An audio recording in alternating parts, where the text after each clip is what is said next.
About the consensus, it's a fork of Ethereum. So it's Richard has basically described it as a straight up copy paste of Ethereum. So I mean, there's not that much of a mystery to it, right? It's going to work with the same consensus mechanism that Ethereum uses, which is Gasper is the name of the consensus protocol that Ethereum uses, and it's well tested, audited. It's working on Ethereum, so it's a functional proof of stake protocol. I just think that it's kind of disappointing that Richard has been more like telling the community that he raised hundreds of millions of dollars to create something that was supposed to be better than Ethereum, and he was talking about all the negatives of Ethereum, and now people are just finding out that it's just going to be a copy paste of that. So I think a lot of the marketing and some of the promises or stuff that has been promised to the Pulsechain community, that sort of falls flat on its face when it's just a copy of Ethereum. It can't be better in any way if it's just copy. Well, yeah, but then that's just like a strategy pivot, right? Like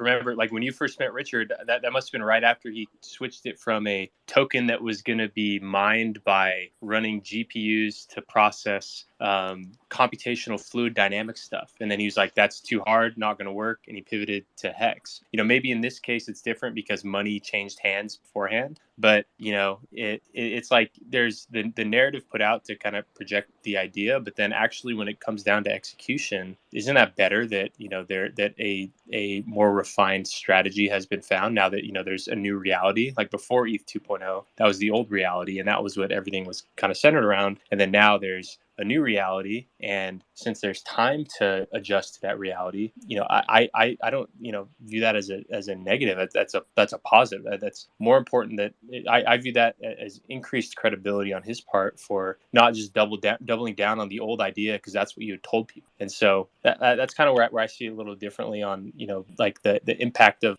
the change. It's different than what was originally suggested, but isn't that better? Isn't it better to improve? So that's kind of how I see it. Yeah, it just decreases some of the points that's been made by the Pulsechain community.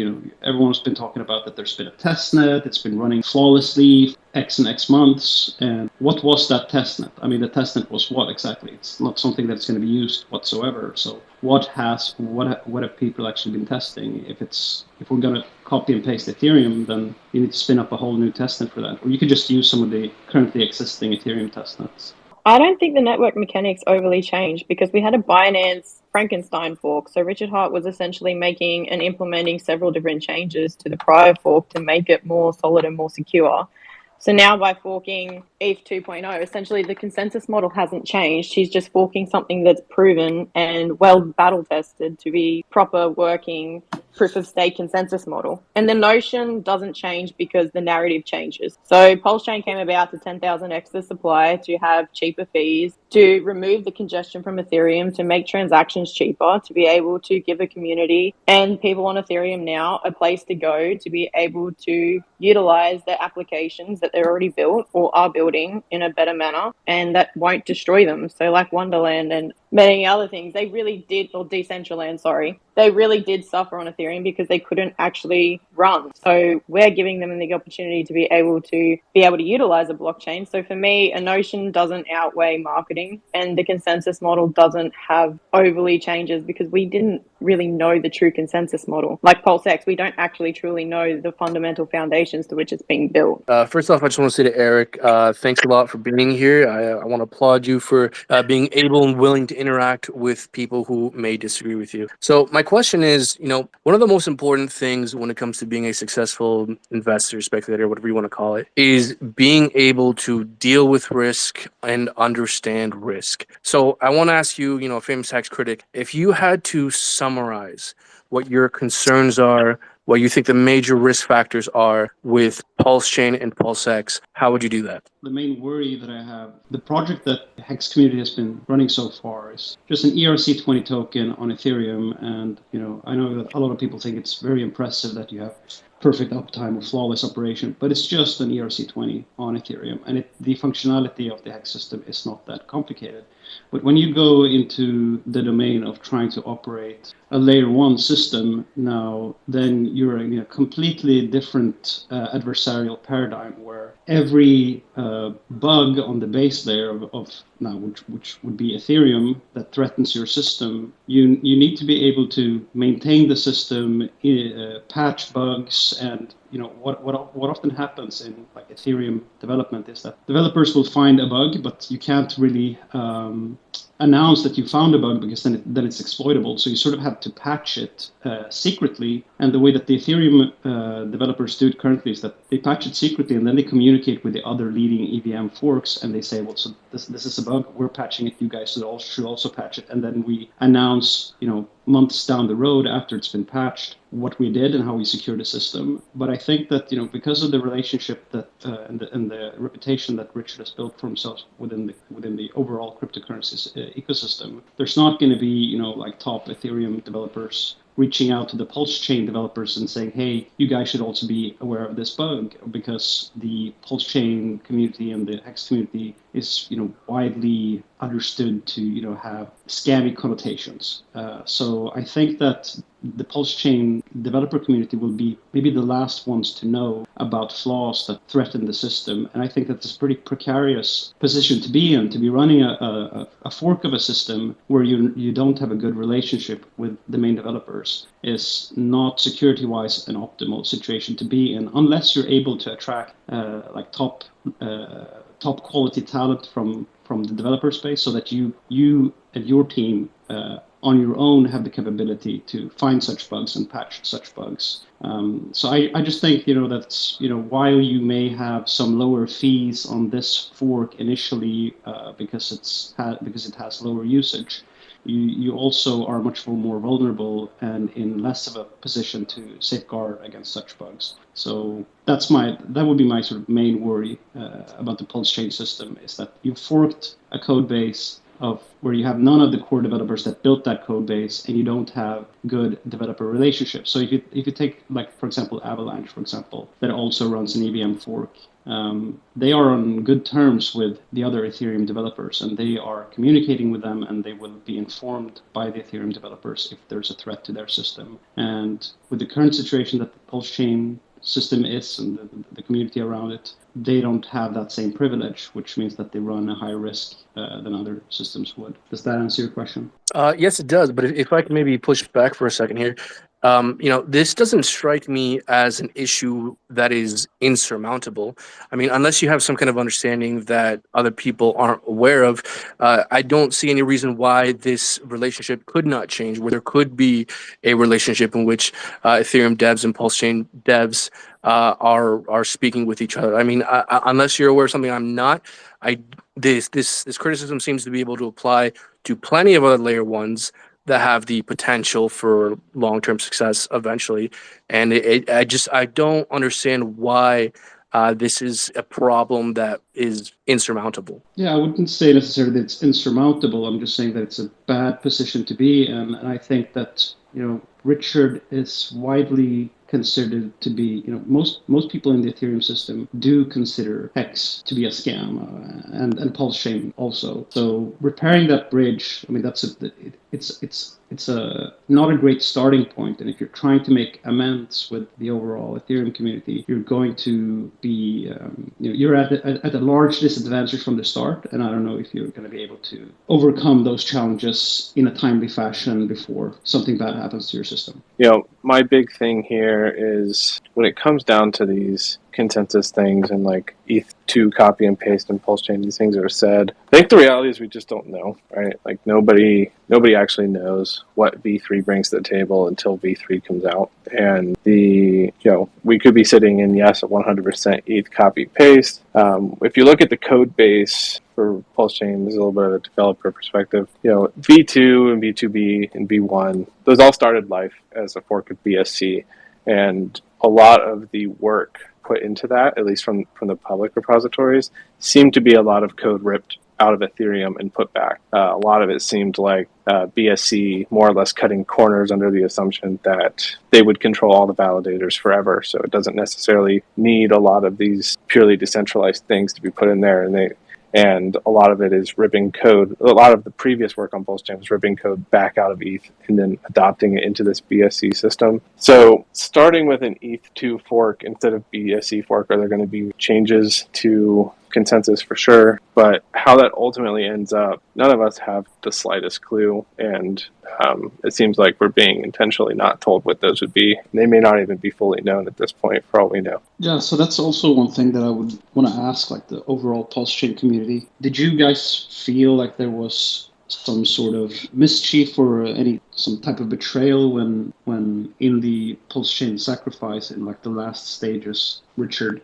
donated, was it like 13 billion worth of hex to himself in order to claim 90% of the supply of PulseChain? That's fine in hex that Richard controls so much, but in PulseChain, because it touches the validator level and a person who controls so much of the stake definitely like controls the entire system, and there are ways to mix such funds so you don't actually know where they're coming from if they become a validator based on that stake. So did you guys feel that it was weird that he came and took 90% of the PLS supply by the end? No, I didn't, because it's all part of the game, right? There wasn't anything, I mean, with sacrifice, because it's like it was like an off-chain thing. It's all part of the game, right? Like it's like he could have otherwise just given himself that supply anyways. So there wasn't really any betrayal there. Because there's a similar thing. If it was going to take 90% of the supply, why didn't he like say that before and say that? So this is the system. I'm going to own 90% of the supply. Doesn't matter how much you guys donated. I feel like you guys donated, and then last minute he sort of revealed what the rules were going to be, that he was going to own 90% of that. That is something that I feel was, to me, if I was a donator to the sacrifice of PulseChain, I would have felt that was like when Hex launched. There was a similar issue where or concern that people had, because the ETH was able to be, every day that went by, the ETH could come in and then it could be flushed. You'd see the ETH go all over the place, to exchanges, to other addresses and such. But because it's just all part of the game, it's like, and the supply could have been set otherwise anyways. It's kind of like a moot point, and no one really felt like it came at their expense, because it's like he could have just done it anyways because he's the one launching it. So that's my take on it, at least. I'm sorry. I don't think anybody feels betrayed. I think it's more along the lines of being disgruntled by ambiguity is really the main notion here, where I don't think anybody feels that they've been basically put in a position that creates this sense of vindictiveness, but I feel like the lack of being told what exactly is going on has created a lot of animosity from a closed door perspective, because when anybody speaks up, it becomes a free-for-all, basically, in my personal opinion. So, you see it yourself, Eric, where you post something and people come and basically become very hostile towards you. And I'm very grateful that you would come in here and have civil discourse as a result of it. So I commend you for that. That's very admirable. But I think that there are a lot of people, and people DM me consistently, and I will not name their names, but I consistently saying, when is PulseChain going to launch? And again, there's no expectations, of course. There's no question on that. But I believe that people are nervous because of the ambiguity and uncertainty when you're told something's going to be launched right after the Pulsex sacrifice. Then you're being told that basically they're copying ETH 2.0. Then you have all of these different measures that create a notion and an environment, plus amalgamating that with the bear market, creates this sense of uncertainty and personal disgruntlement. So I absolutely agree, and I think that people need to be more vocal. And I think, unfortunately, the atmosphere is that if you say anything that is critical or against the traditional norms, you get crucified for it. And my favorite quote by Winston Churchill is basically, criticism is not always agreeable, but it is necessary. It's like pain in the human body. It attracts our attention to the unhealthy state of things. And I think that this pack of wolves mentality when we have concern is not the way to go with this community. So I thank you, Eric, for coming in here and speaking. And yeah, I don't think it's betrayal. I think it's disgruntlement of ambiguity. He was consistently making promises about like Pulsechain's going to launch 2 weeks from now, and then just keeps going for a year and just keeps going, and then the roadmap sort of changes, so you don't have like the best credibility that you have the competence or the chops that it takes to run a functional layer one. So if that's what you're describing to me, that you're going to copy Ethereum and you're going to own 90% of the supply, and you don't have a great developer team running it, and you don't have good relationships with the people that actually built the code base, that like because Richard's devs are not doxed to the Ethereum community, that like they must not be any good, is I think that's really lazy thinking as well. I think that building a whole layer one is it's a bigger undertaking than making most smart contracts, but most smart contracts are copy and paste and do their thing. I mean, the fact that Hex was so well designed from a game theory point of view, and that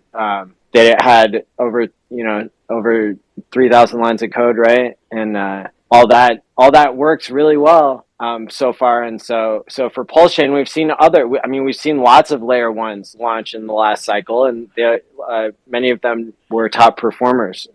So I think that criticizing a team of devs you know nothing about is really, I think, desperate to try to find something that you can criticize. But I guess we need the bears to keep more opportunity for other people. So that's my 2 cents. Basically, by mixing up words, that they can sort of throw off all the momentum that Hex has built. You can't deny the fact that Hex acquired a market cap that took Bitcoin 8 years. 8 years, did it in 2. You can't deny this stuff. And I think somebody pointed this out very elegantly, to say that, if you're talking about blockchain, then we got to see it on blockchain, right? All of these speculations, your thoughts, your emotions, all this stuff, it really doesn't matter. Show us on the chain. So it's just, anyway, I'm going to give somebody else a turn. But look, when you're talking about deception, be very clear, because everyone in this community wants to rid deception. This is the whole point. This is why we're here. You guys have to understand that every single thing works like this. If you go to the car dealership, one person owns all of those cars. Do you not go shop there because somebody has a more of an ownership stake than you do? Unfortunately, the way the world has gone is normal, common people like us, we don't have stake in shit. And so one person came out and put it on his shoulders and gave us an opportunity to buy into something that's actually immutable. And we're all, and so many people are coming out to hate on that. Well, it's all relative, isn't it? Because who else is doing something even similar? Look at the stuff on Cosmos. Look at all these other chains. They don't even have a promise like this. There's no, anyway, it's all these, if you actually do your homework and you look into all these other chains, they're not promising you shit. And so it's all relative. If Hex is not, is not your choice, you don't have to buy it. Nobody's forcing you. But look, this ecosystem, this crypto, this monster that we've sort of all created, it has teeth. And you're not going to find a better deal on any other chain or any other project that I've seen with as much transparency, immutability as Hex. It just doesn't exist. That's not even the goal of most of these other projects. I know there's amazing projects that are being built right now, all this other stuff, but look, for what it was at the time, Hex is the only one doing it that way. And now to come around and to say that, oh no, this is all pure deception, well then what do you call everything else in this industry? We're not given any sense of validity. We're deemed as basically bullshit because they weren't Hex. And guys, you guys hate Bitcoin maximalists, but yet you've basically become, not everyone obviously, but the ideal is there, but instead of BTC, it's HEX. And you can't have that contradiction if you're looking for civil discourse.